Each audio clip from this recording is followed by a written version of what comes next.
I need y'all to really hear me on this. So what's happening in Cleveland right now? It's not just another training camp storyline. It's not just stats on a spreadsheet. It's a shift. It's a power shift. And if you're a Browns fan paying attention, then you already feel it.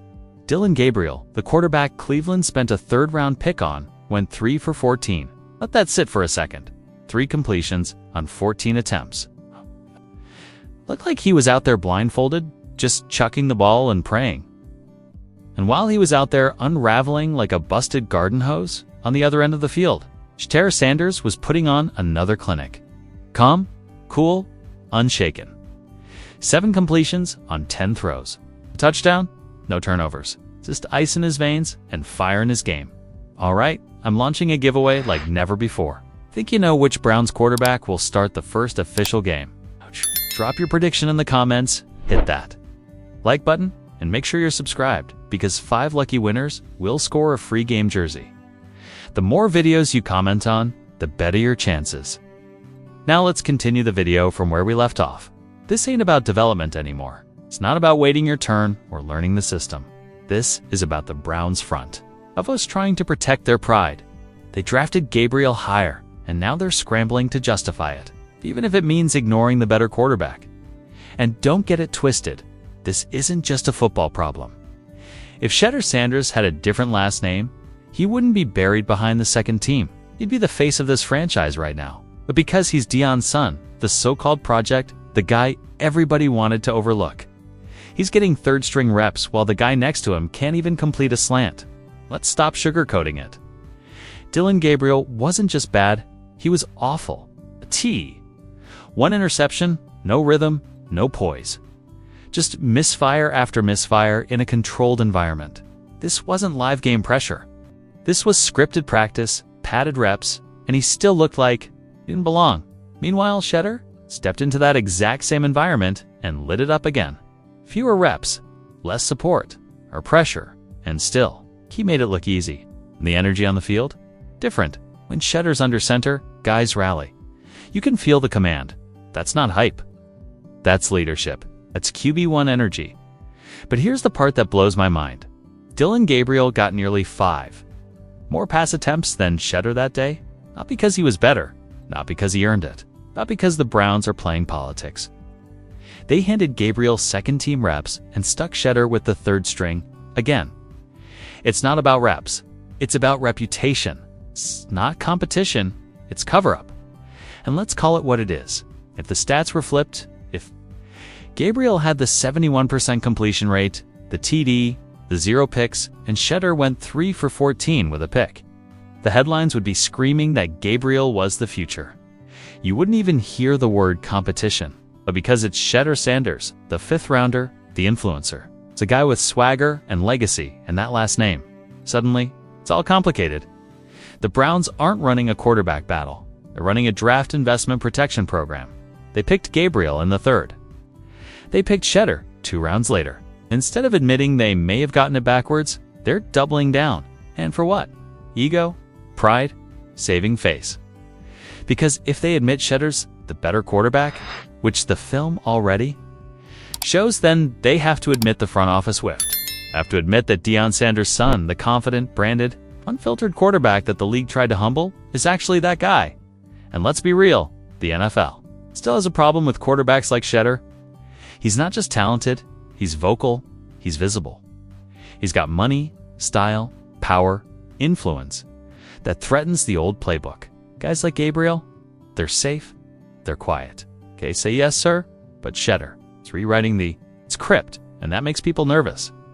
But here's the thing the league can't hide: the numbers, the scoreboard, the tape. Let's zoom out. This wasn't just one bad day for Gabriel. This is who he's been all camp. Stack the numbers side by side, and it's not even close. Shedeur, 50 completions on 70 attempts. That's 71.4%. 6 touchdowns. 0 interceptions. Efficient, poised, consistent. Gabriel, 51 completions on 87 attempts. That's 58.6%. 3 touchdowns. It's 2 picks. He's thrown 17 more passes than Shedeur and has only 1 more completion to show for it. Let that sink in. That's not growth, it's desperation. They're forcing Gabriel into the offense like a square peg in a round hole, hoping somehow the numbers start to make sense. But they don't. They won't. And all the while, Shedeur Sanders is putting on one of the quietest rookie quarterback masterclasses we've seen in a long time. No drama, no complaints. It's just showing up every day, outplaying everyone, and still getting buried behind third-string reps with practice squad receivers and undrafted linemen. If this were any other job, Gabriel would be benched. Shedeur would be promoted. End of story. But this is the NFL, and in the NFL, protecting your draft. Board sometimes matters more than playing your best player. But the Browns see what we see. The locker room sees it, the fans see it. The film doesn't lie, and at this point, neither can they. Not for much longer, because every practice Shedeur outshines Gabriel.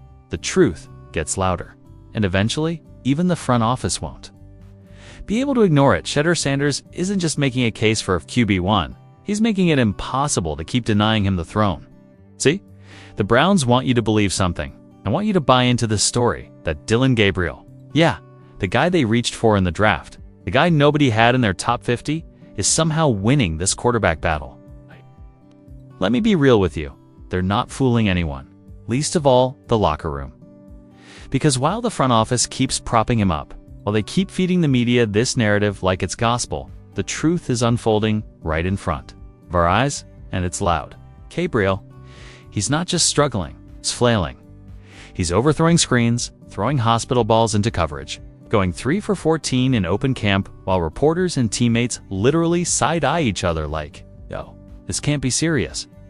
Meanwhile, Shedeur Sanders is putting a clinic, timing, precision, pocket presence.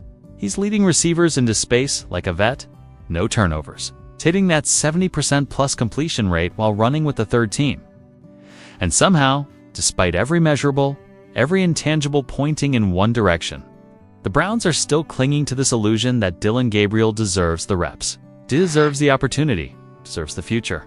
Let's not sugarcoat it. That ain't development, that's delusion. And I get it. In the NFL, where you're drafted matters, that number next to your name. It's not just a number, it's a badge, it's a brand. A hill executives will die on just to prove they were right, even if it means starting a guy that the entire building knows is out of his depth.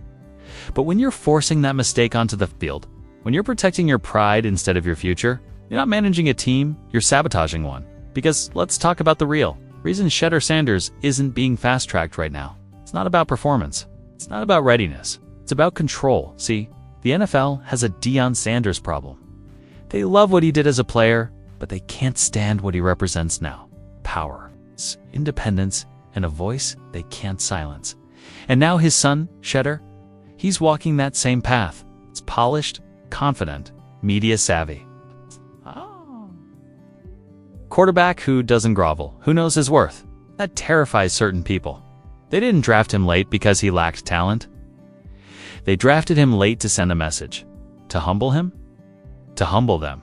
But now the tape is humbling everyone else. It's crystal clear. The media's starting to wake up. The fans have already woken up. Go scroll through Reddit. Hex Browns fans aren't blind. They're emotional. They're loyal sometimes. Too loyal. But they know football. They know what they're seeing is an insult to their intelligence. How does Gabriel throw 3 for 14 and get promoted?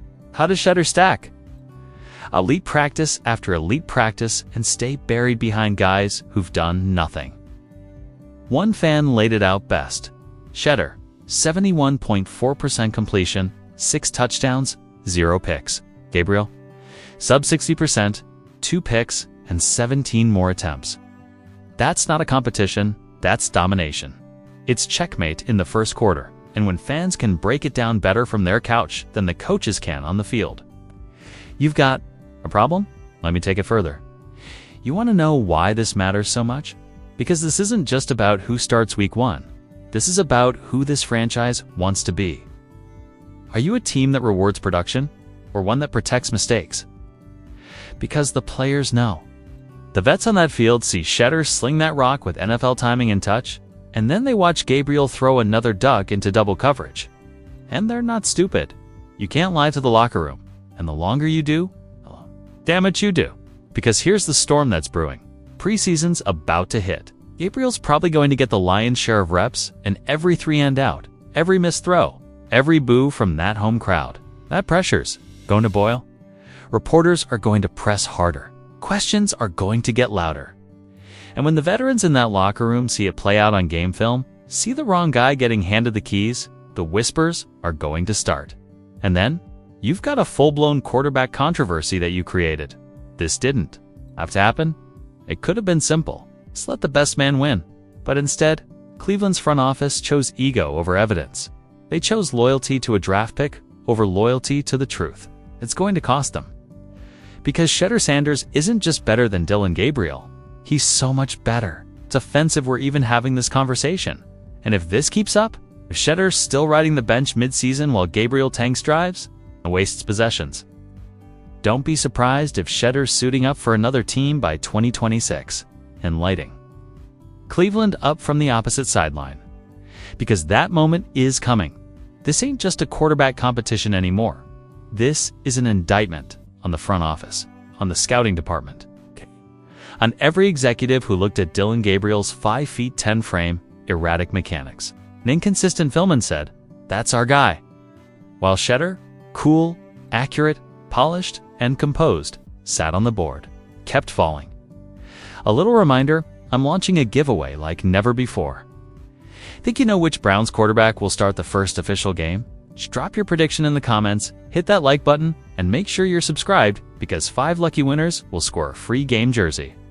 The more videos you comment on, the better your chances. Now let's continue the video from where we left off, and here we are. Gabriel's unraveling. Friday's practice wasn't just a bad day, it was the breaking point. It exposed the lie. Gabriel didn't just struggle, he embarrassed himself. And yet, Shedeur still has to earn it. He still has to prove himself, while the other guy gets rewarded for flopping. That's not football, it's politics, and that's why franchises stay bad. But it's not too late. Kevin Stefanski, Andrew Berry, Jimmy Haslam. If any of you are listening, wake up, end the charade. Put the politics aside. Because Shedeur Sanders isn't just the best rookie quarterback on this roster, it's the best quarterback in camp. Period. And if you keep disrespecting that, someone else is going to give him the crown you fumbled. And when he comes back, to remind you what you gave up, you'll have no one to blame but yourselves. Thanks for watching, and see you next one.